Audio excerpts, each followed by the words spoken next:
great day. Everything is great. All is well that ends well. What's going on with you, brother? Shit, man, I woke up this morning, brother. What you got going for today? You know what's crazy? A lot of people overlook the importance of just waking up. A lot of people overlook the importance of just waking up. Because right now, if I was to say, right, I'll give everybody, all 14 of y'all on here, $1 million. Would y'all take $1 million? Just would you take $1 million? Yep.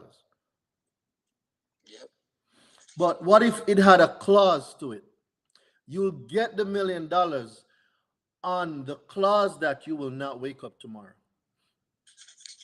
Nah, you keep it. Keep it, right? Yeah, So yeah. which is more important? I'm gonna go make it. Which is more important? Is waking up more important than $1 million? Hell yeah. That is why people, when they tell us that time is money, it is a lie. Our time is infinitely more valuable than money. Ain't nobody want $1 million if I'm not waking up tomorrow. Nobody wants it.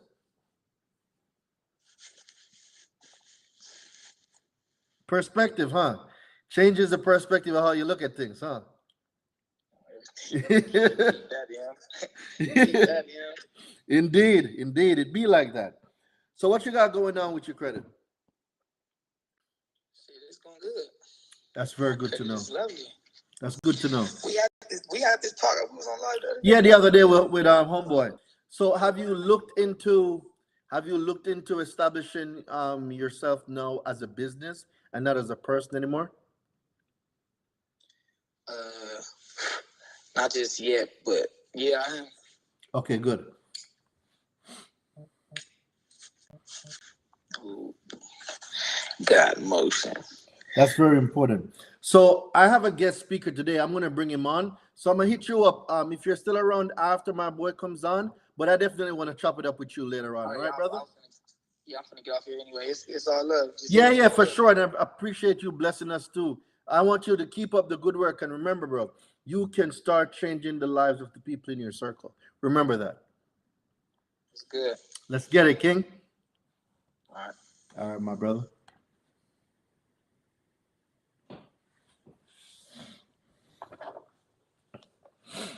All right, let's see.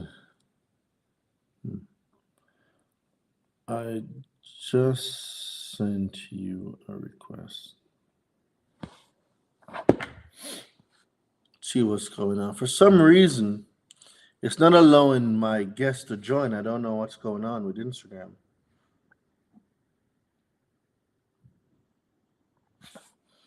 Okay, so I think you need to update your Instagram, bro.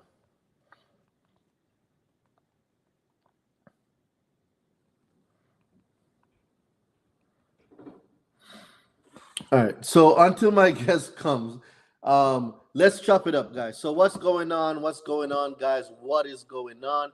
I hope you guys have been doing well. Today's topic, we're gonna talk about the importance of credit monitoring.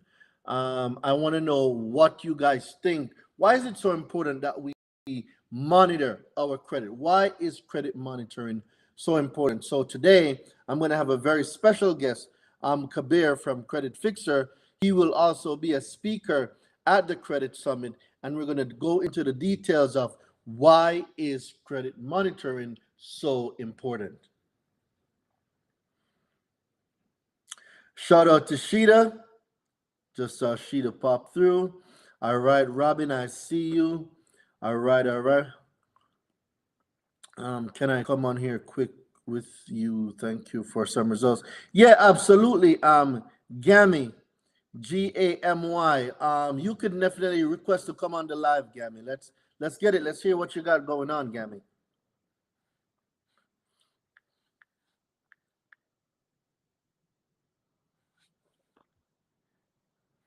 Gammy, request to join the live. You can request to join the live. All right, I see my guy Credit Fixer here in the building.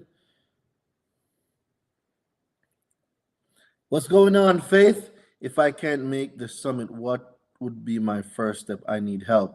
Um, I'd say just continue to monitor the situation. I really hope you can make it. It would be really, really dope to have you on the summit. It would be really, really dope to see you and meet you at the summit. Rain Delevante. My guy.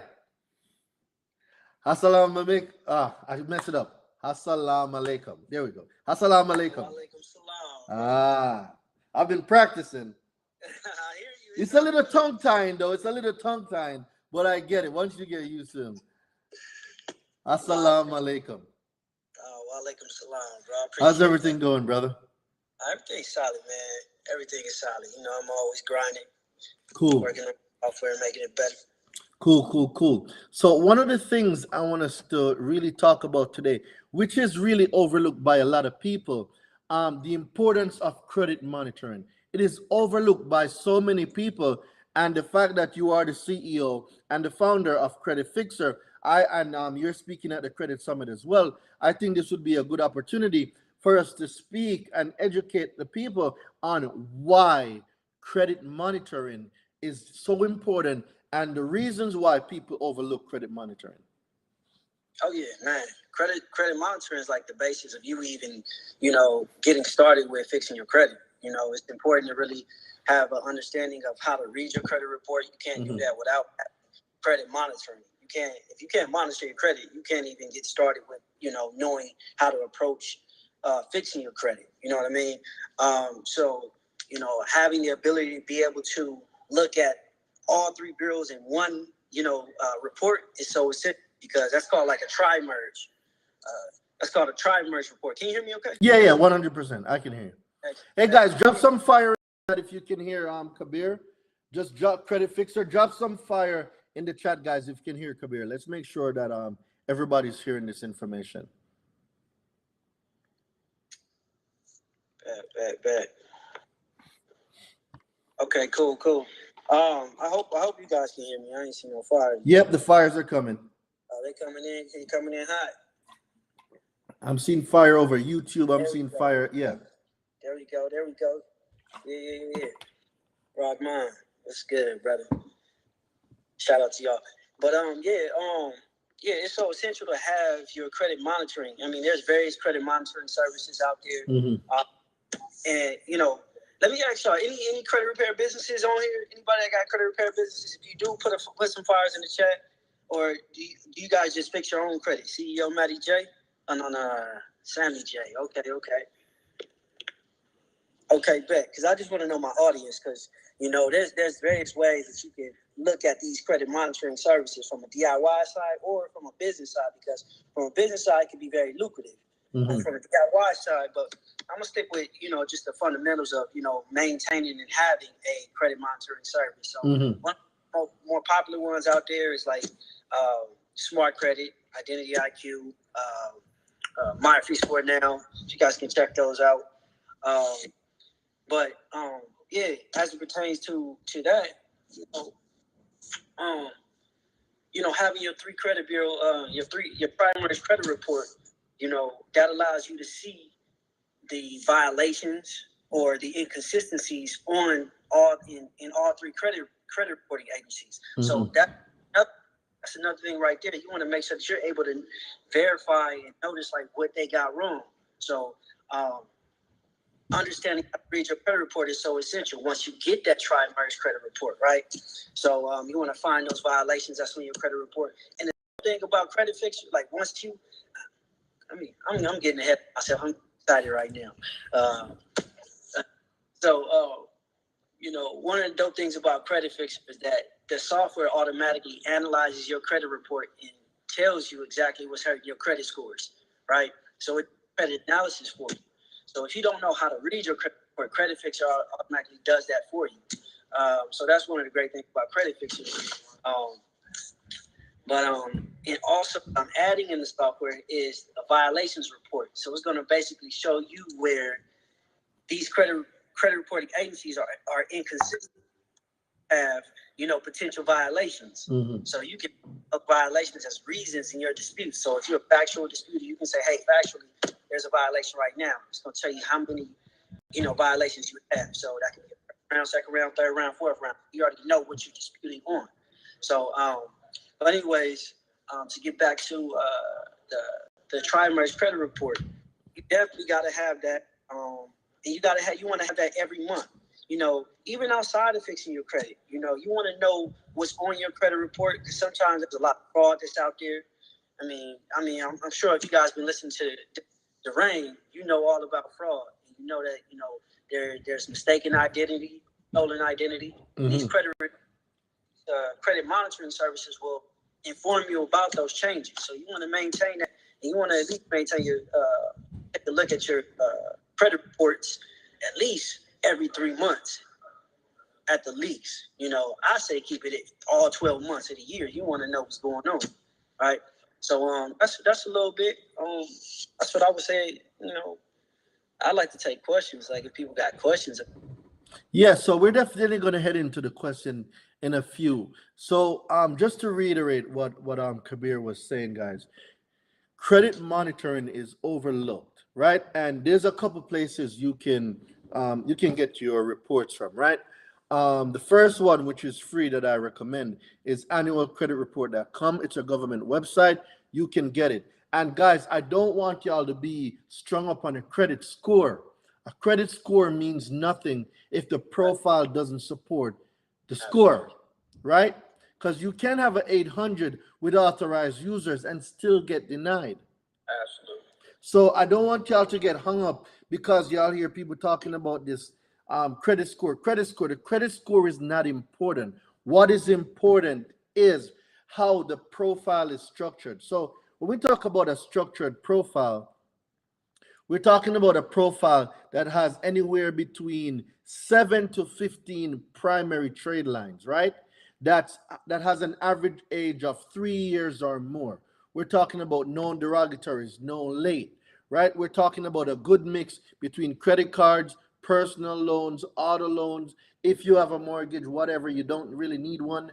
And then we're talking about now just getting that right age, and you're under 3 inquiries. If you maximize on those data points, guys, I just gave you the data points, how I built out my first 800. That was the 800 blueprint, how the profile was structured. And I was able to do it 2 more times after that, right? So the reason why I'm giving you all this information is mainstream media got us so caught up on what a credit score is. They're not explaining that FICO uses the information from your consumer report.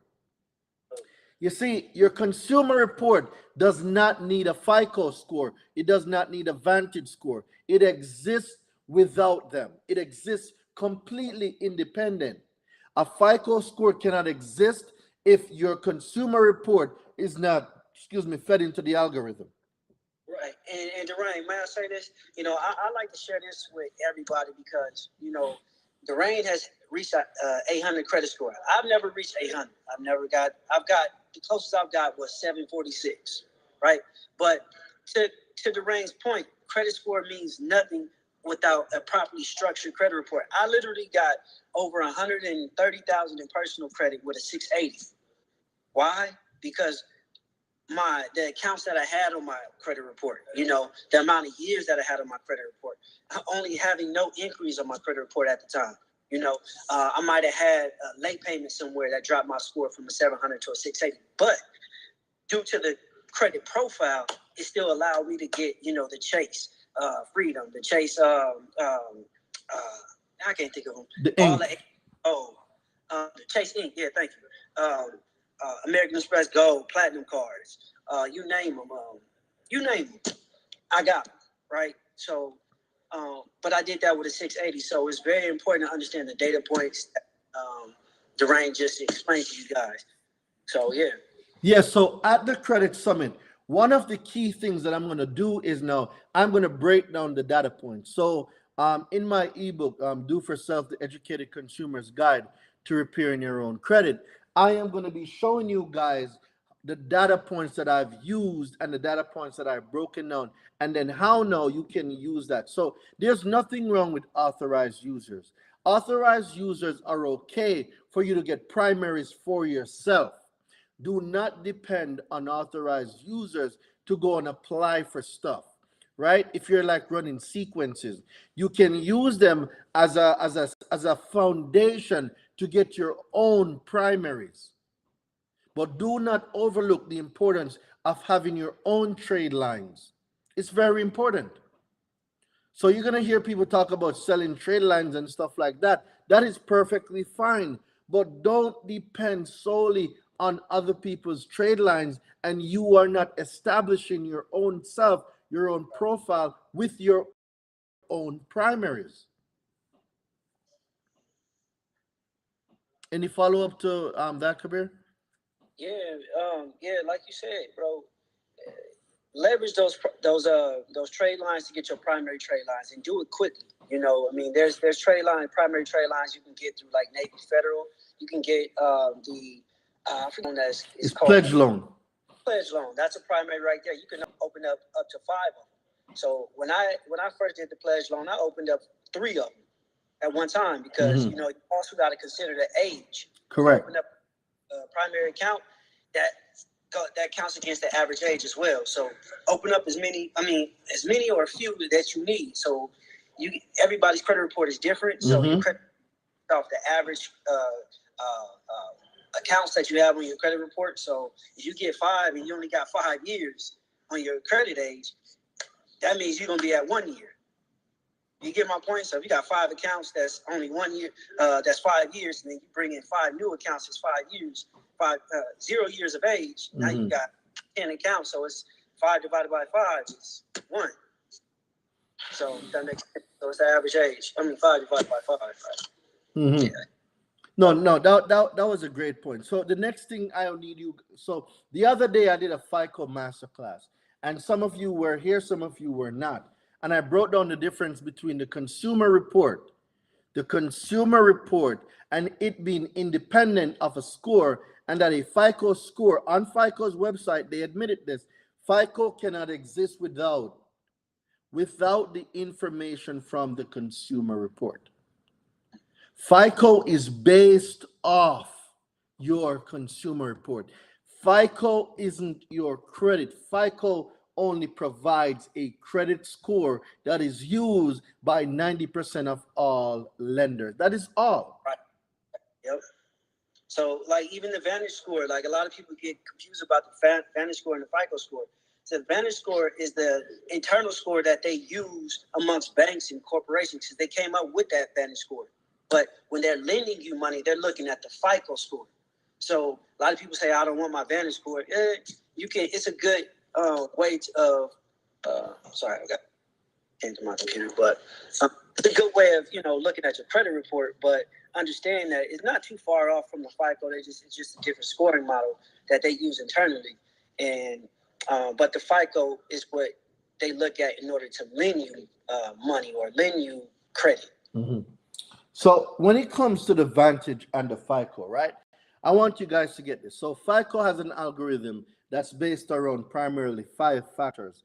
And those 5 factors range from 300 to 850 or from 200 to 950, right? There's different factors of FICO. Vantage is the same. Now, if we're talking about a FICO auto may range from 290 to about 900 or 950. Well, when your reports gets pulled for an auto loan, they're looking at an industry specific score for the auto industry. Same thing for your mortgage. When you're pulling your mortgage, it's a mortgage score that is needed. When you're getting credit cards, they pull your bank card score. So when we comprehend that there's different scoring models for different things, I don't want you to get caught up in the fact that, okay, my credit score is this, my credit score is this. There's different credit scores, but FICO's algorithm is based on 5 factors, and those 5 factors are payment history, utilization, length of credit history, new credit, and mixture of credit. Now, on a scale of 300 to 850, that gives you about 550 points to maximize. That is base score level. FICO 8, FICO 9, those are base score models. And as we go into industry specific, like the bank card, the auto loan, the mortgage, There's one more I can't remember. Bank card, auto, mortgage, and there's one more. I can't remember it.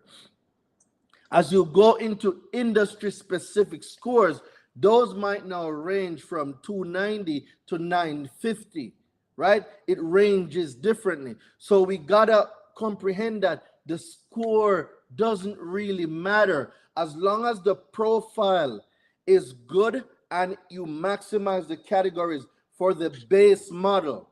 And the base model means the FICO 8 and the FICO 9, all your other FICOs will be good because the base model takes into consideration payment history, utilization, length of credit history, new credit, and mixture of credit. So for payment history, we have 35%, which is 192.5 points. For utilization, we have 30%, which is 165 points. And then when we go into length of credit history, we have 82.5 points. When we go into new credit, that is 10% or 55 points. And when we go into mixture of credit, we're talking about another 10%, which is 55 points, which gives you a total percentage of 100, but a total score of 550. So when we comprehend how it's broken down, you can manipulate what scores you want based on each category. I know I just nerded out just now. I do apologize, but I just nerded out just now. But I hope you guys following what I was saying. Yes, sir. All right. Did I nerd out too? Did I get too nerdy just now? You did. You did, Yeah, bro. my bad. You went into the weeds, but it's good information, bro. It's good to understand, like, for those who don't know. And a lot of times, like, I think, like, I often, reflect on this. Like, a lot of times people just don't know this information. Like, some of us may know the information and might just, we might not appreciate it because we know it. But there's so many people who don't know anything about this information, so it's new to them. And so we got, I try to humble myself, as I'm, giving out information. Some people say, man, why you dropping, like, this rudimentary information? Because I get people all the time that come to me like, I don't know how to read my credit report, or I don't even know where to start. And it tells me that, there's millions and millions of people who do not understand this information. So it's important to still share that information and not feel like, oh, they should already know that, And this is why I keep reiterating, guys, it's important that you come to the summit. We are moving away from cash. Like, I don't think some of y'all get it yet. We are moving to a digital system. We're moving away from cash. So all of you that was using cash and it was great while it lasted, I hate to be the bearer of bad news. It will be coming to an end soon. What do you think is going to be the primary factor in extending credit? Your credit score. That's going to be the like if we're moving away from cash, and if you do not know how to finesse and project the credit score that you want, I promise you, some of y'all you're gonna be in a world of hurt. We are moving away from the cash system. The cash system, guys, is going away. Whether you want to admit it, whether you want to like it or not, it is going away. And if you cannot learn how to use consumer law to repair, rebuild, restore your own credit, to build up your 800, use it, build it up. Guys, if you do not learn the game of credit, I promise each and every one of you, you will be left behind. What you were going to say, bruv? No, I was just going to say that, even some stores aren't taking cash anymore. Really? Yeah, what? Oh, yeah. Like California, I've seen it in not Atlanta yet. I haven't seen it personally in Atlanta, but I've seen it in California. I've seen it in Vegas. On the West Coast, they moving quickly with it, I guess. But yeah, man, it's happening. Like, there's like a Dairy Queen I think I saw on the internet where somebody. No, Dairy Queen? No way, bro. I swear to you, it was a Dairy Queen. guy had fresh 20s. It was like we don't take cash. It's a cashless store. So that's what they calling them, cashless stores. That is crazy. So they want you to just tap or insert your credit card. So now, so someone says Amazon has cashless stores in the Bay Area. Wow. So if we know, and this is where being proactive comes in. If we know because they told us where the system is going, and we are still refusing to repair, rebuild, and restore our own credit, we're still refusing to invest in our own education, we are still refusing to adapt to a system that's going to, is either you're going to be the have or the have-nots. There's no in between. It's the have or the have-nots. The bridge is credit. Those that don't got great credit, well, I guess you can figure out what's going to happen. You're going to be in the have-nots. And those of you who learn, who's coming to the credit summit, who's building your credit, who's learning to leverage your credit, the whole game is an algorithm and AI game. And if you do not speak the language of these AIs and what these automatic underwriters are looking for, I am telling you, you will be left behind. You are going to miss out on the biggest generational wealth shift in history. That is a fact. I don't have to say nothing. Like you're saying it all. I don't really have to say much. AI is definitely taking over too. I guess I can say that AI. I mean, I even use it in my software, ChatGPT. I'm actually next level where you can, inquire about your credit score. Like, hey, if I got these, issues on my credit report, you can ask different questions like that. What should I do? How should I dispute? Stuff like that.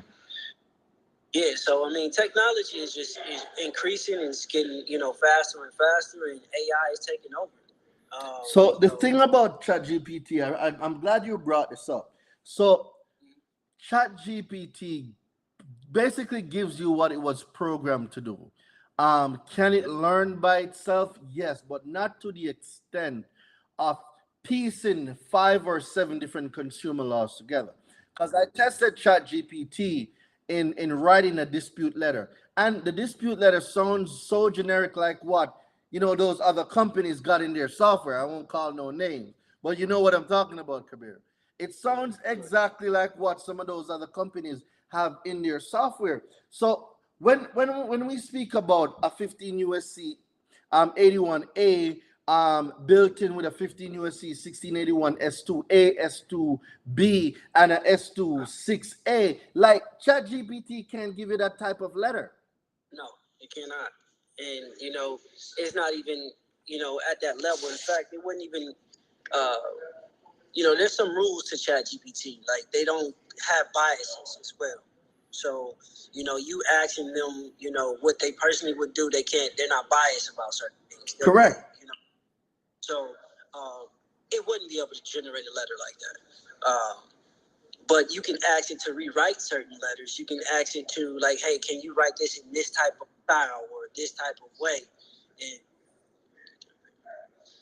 you can ask it, to do certain things. So you just got to ask the questions. And ChatGPT is learning. Like you said, it is learning as you go. So the more questions that it gets from the population, the more able to, give a better response and better data. But it gives the data based on the prompts.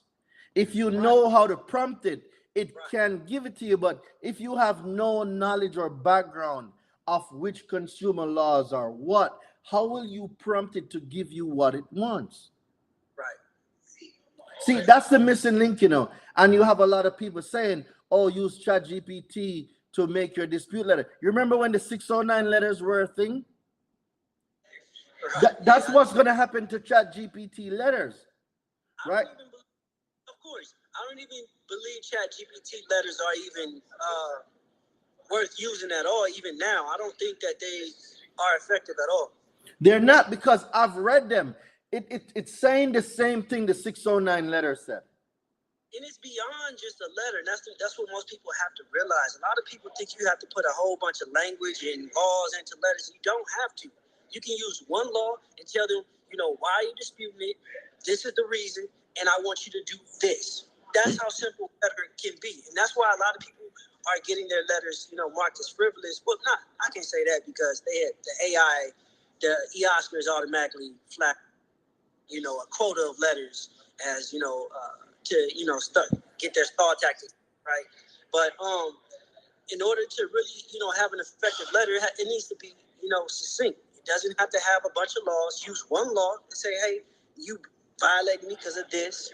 Now I want you to do this, right? And then how they're supposed to follow up. And if they don't follow up, you can use, 30 days. If they don't respond in 30 days, you can use a 30-day response. Or you can use, if they don't respond at all, you can use 623, section 1681, what is it,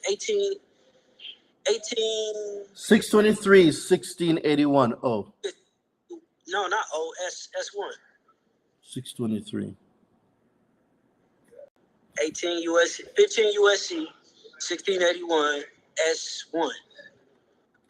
You're saying that's 623? Responsibility of furnishers. If they don't mark that account disputed within 30 days of the dispute letter, that gets a lot of charge-offs and collections removed because it's their responsibility to mark that account as disputed. Now, the thing is, credit bureaus, about 80% of the time, they will mark it as disputed in the comment section. But most people don't dispute with the creditors. And there's I think it's 807. Damn, I hate to get on this live and out of fact. But with credit bureaus, they rarely ever, credit reporting agencies, or the creditors, the creditors, they rarely ever mark that account disputed. Or let the credit reporting agencies know that you are disputing the account. And so that's violation 15 USC 1681 S1. It's their responsibility to inform the credit reporting agencies, of a disputed account. And so that they don't do that. So as it comes to the rush, and like I said, I've heard people talking about using these AI to generate the letters. Guys, I'm telling you, when those letters go to eOscar, there is no context in the letters, missing context, right? And the reason why a lot of you do not get deletions is because your letters and your dispute lack context. See, a lot of people is willing to wait 4, 6, 8 months to get an item deleted, or even 7 years, because they are unwilling to spend a $97 or a $297 to come to a conference to learn how to get this stuff deleted. So for the opportunity cost of $297 cost you 7 years. That mathematically don't make no sense. Like, you're willing to wait 7 years because you don't want to spend $297 on yourself. That don't make no sense. So do you know the amount of things that you like when you look at the opportunity cost and what life will cost you for not taking action? You will see, guys, ignorance is one of the most expensive bills you will ever pay life. The things that you don't know will cost you the most. Why? Because the people that know these banks, these firms, these auto dealerships, the companies or corporations that know the laws, if they know that you do not know, do you think they're going to tell you what your rights are? No, they're not. So, yes, the Credit Summit is going. Everybody that comes VIP for the Credit Summit, you will get a VIP Credit Summit letter pack. Everyone that is VIP at the Credit Summit, you will get a special a dispute letter pack. Now, the cool thing about the VIPs is, so Kabir, I'm not sure if you're aware, but there's a new law for permissible purpose, right? The FTC and the CFPB, they have updated the laws now for permissible purpose. It is very strict, it is very direct on who can access a consumer's consumer report. And in there, they also spoke about public records. So I was able to use the information there, and I updated my bankruptcy deletion guide. Like now it is like this public record deletion is bulletproof, right? Um, for those of you who don't know, the letters are, so the bankruptcy deletion guide now, it takes on a new form. It has step-by-step sequence of how you're going to delete the bankruptcy, and there's a whole bankruptcy deletion guide now that should be on my website within the next 24 to 72 hours. This new law changes the game and hold creditors and consumer reporting agencies liable for someone who procured or that requested or that pulled your consumer report knowingly without a permissible purpose. It is a different type of thing now. I'm telling you, man, it's different. Oh, bro. I'm gonna have to get that. Hold on. Look at this comment real quick. Like, look, can you read that comment at the bottom, Kabir? Yeah, got an auto loan deletion letter, and auto loan have been removed thanks to rain. It's consumer law. Like, people talk about open accounts, closed account. Guys, anything you have on your credit can be deleted. It doesn't matter what it is. Every single item can be deleted. Auto loans, bankruptcies, charge off, open accounts, closed accounts, late payments, utilization. Guys, at the credit summit, I'm going to be going into, like, I'm going into all the nuances. I'm going to walk you, like, at the credit summit, I'm going to walk you guys step by step on how you delete a charge off, step by step. How do you delete late payments, step by step? How do you delete bankruptcy, step by step? How do you delete auto loans, step by step? How do you delete like, I'm going step by step. I am going to lay it all on the credit summit floor.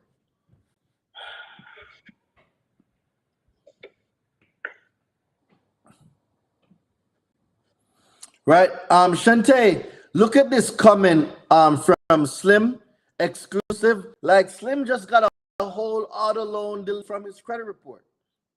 And you know what's crazy, Kabir? A lot of people, even dealerships and banks, are going to tell you that, oh, you cannot delete an open account.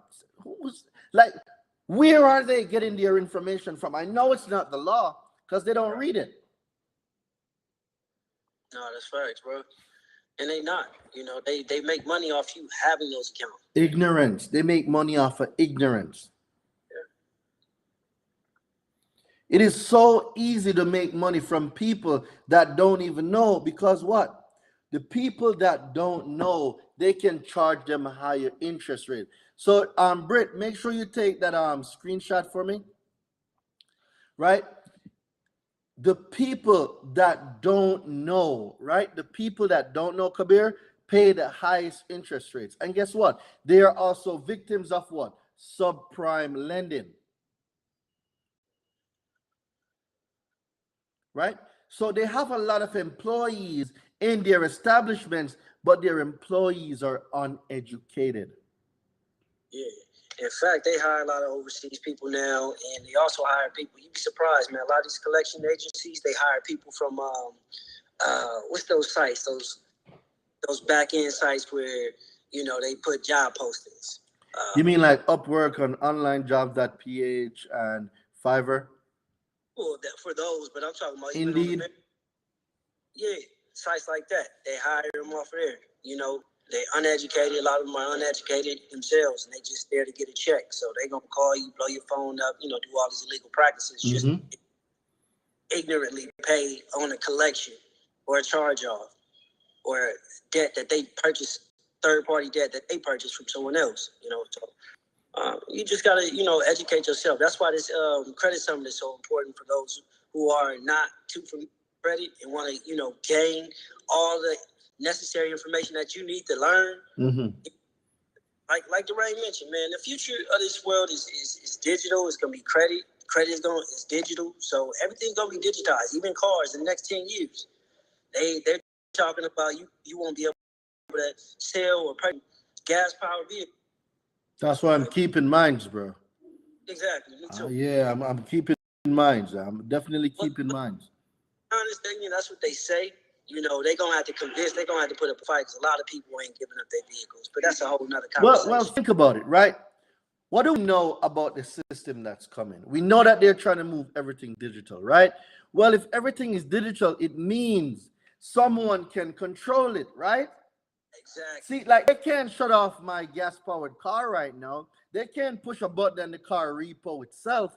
But when we go to the electronic cars, when we go to the electronic currency, when we go to all of this, so some of you don't know, Ford Motors applied for a trademark and a patent for self-repossession. I put this post up. Y'all can go check my Instagram. Ford Motors got a patent and a trademark for their automobiles to self-repo. So all somebody at Ford got to do is push that button that says repo. Guess what? Whether you're in it with your kids going to the soccer game, that car is going right back to Ford. And a lot of people don't know that started out of 5-star, where they can track your vehicle. That's where it began. They had thoughts on being able to, track you and return your vehicle then, but they didn't have the technology to auto self-drive and stuff like that. Auto park and stuff, that's where it started. Now we're at a point to where the car can drive itself. Thanks to Tesla, thanks to Elon. Right, and technology underlying that. So yeah, like I said, you said earlier, AI is here to stay. Yeah. Repo. The repo man's gonna go out of business soon, whether you like it or not. The repo man, in a few years, the repo the only repos that they could do now is on the gas cars because the electronic ones repossess themselves. So you don't know repossession law. The repo man comes. You're telling the repo guy that you disputed.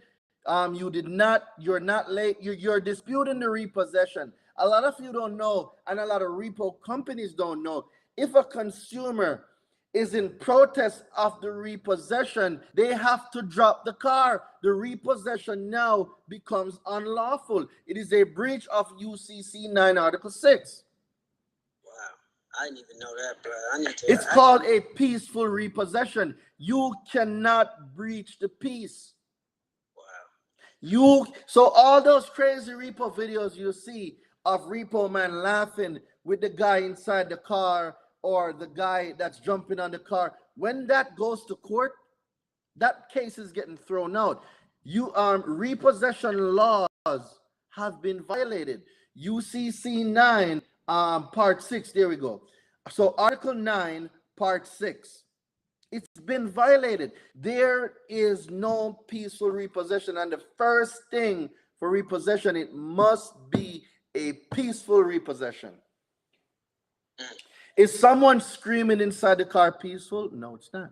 Is someone jumping on top of the car a peaceful repossession? No, it's not. What if they take it out of your driveway? If they take it out of your driveway, that is legal. If they open a garage door, that is illegal. Yeah. So if the garage is open and it's accessible, they can take it. But if it's closed, if the car's in your driveway and the gate is closed and they manually open the gate, meaning that it was not open, they cut the lock open, right? Or they force their way onto your property and take it, that is a violation. If it's in a garage and they prompt the garage open and take it out, that is a violation. That is the breach of peace. But if there is no gate and they just drove up in the yard and it was in the driveway, they can take it. The gate and the door stops it. So if the gate is closed and it's locked, then it becomes a different case. Listen, Dwayne, I gotta hop up off this live, man. Appreciate you for joining. Man, I appreciate you, bro. I'll see you in Atlanta. Yes, sir. Yes, sir. We are less than 2 weeks away. It's going to be amazing. Guys, I cannot wait to see y'all there. Make sure you get your tickets. For Easter, we're doing an Easter promo just in recognition of a few things. The Palm Sunday, the Easter Sunday, and also we're also in tune with Ramadan. So for everyone that is, celebrating your specific type of holiday, we're doing an Easter code where it gives you $300 off your VIP ticket. So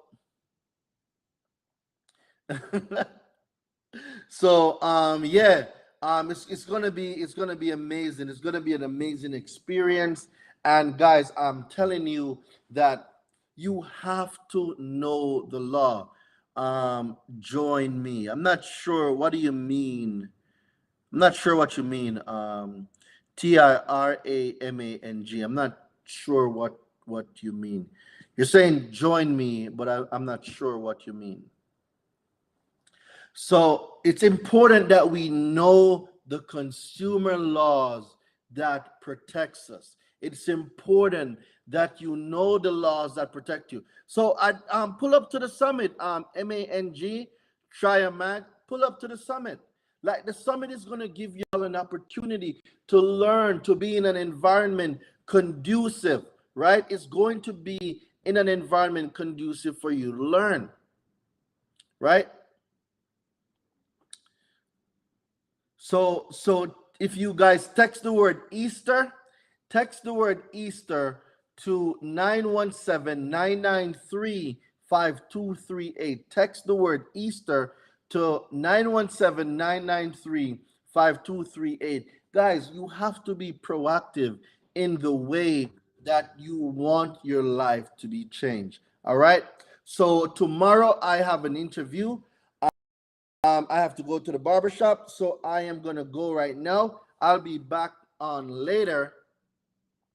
Are you Muslim? No, but I am a spiritual being, but I recognize everyone with their faith and whatever they believe in. I am here to support you. All right. So if you're going to, do you have to get it notarized? You can. I send all my letters notarized. So later I'll be back on, but I gotta run. I need to catch the barbershop before it closes. Tomorrow I have an interview. So I will see you guys. I'm gonna be in Texas tomorrow, guys. So I'm flying to Texas tomorrow. I have an interview. So I gotta get myself squared away. So I'm gonna head over to the barbershop and get myself squared away. I will see you guys later. I will be back on later. So peace be upon you. Everyone, I will see you later.